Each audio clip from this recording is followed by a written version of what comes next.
Assalamualaikum warahmatullahi wabarakatuh. Saya Fauzan Akbar Siregar, NPM 2108260038. Saya akan mempresentasikan main web saya yang mengenai tentang skizofrenia.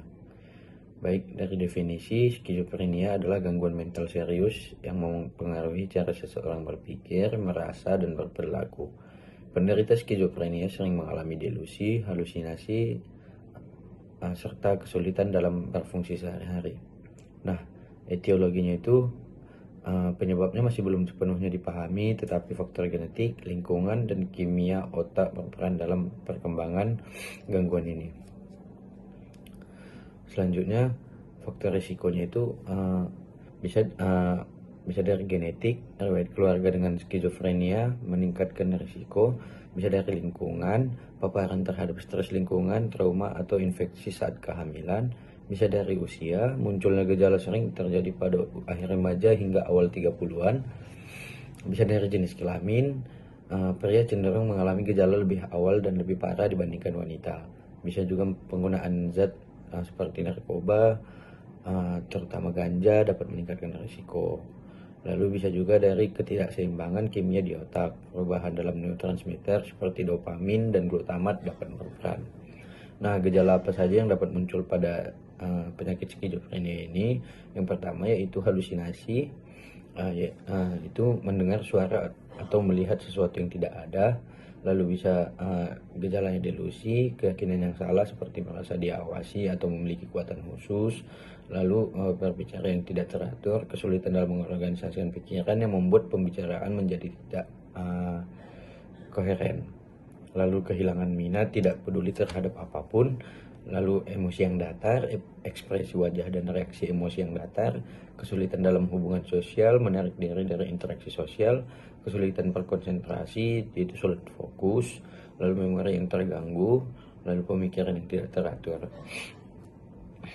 Selanjutnya, cara menegakkan diagnosis dari skizofrenia ini, yang dimana pasien harus mengalami minimal 2 dari sejumlah gejala-gejala dari skizofrenia, seperti delusi atau waham, halusinasi, bicara kacau, perilaku kacau, dan gejala negatif lainnya minimal 2. Setidaknya 1 dari 2 gejala minimal yang harus ada adalah delusi, halusinasi, ataupun kekacauan dalam berbicara.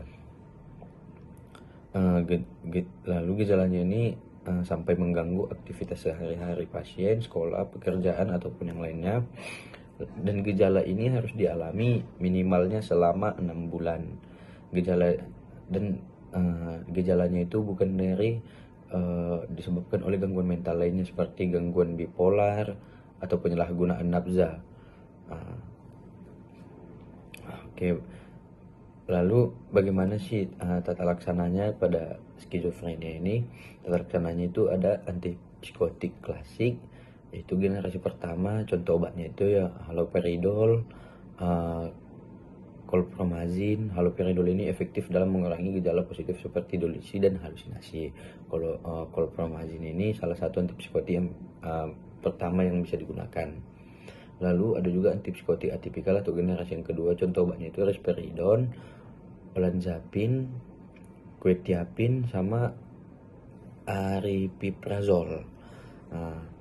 Jadi kalau risperidon ini mempengaruhi gejala positif dan negatif. Kalau olanzapin ini bermanfaat dalam mengurangi gejala serta meningkatkan kualitas hidup. Quetiapin ini juga digunakan untuk gangguan mood selain skizofrenia. Lalu aripiprazol ini memiliki efek yang lebih seimbang dengan sedikit efek samping. Baik, komplikasinya apa-apa saja yang bisa dari skizofrenia ini, yaitu pasien dapat berpikir untuk mencoba bunuh diri, lalu depresi berat, lalu OCD ataupun obsessive compulsive disorder, lalu perilaku melukai diri, pasien suka melukai diri, lalu kecanduan alkohol, penyalahgunaan nafza, perilaku agresif atau gaduh gelisah.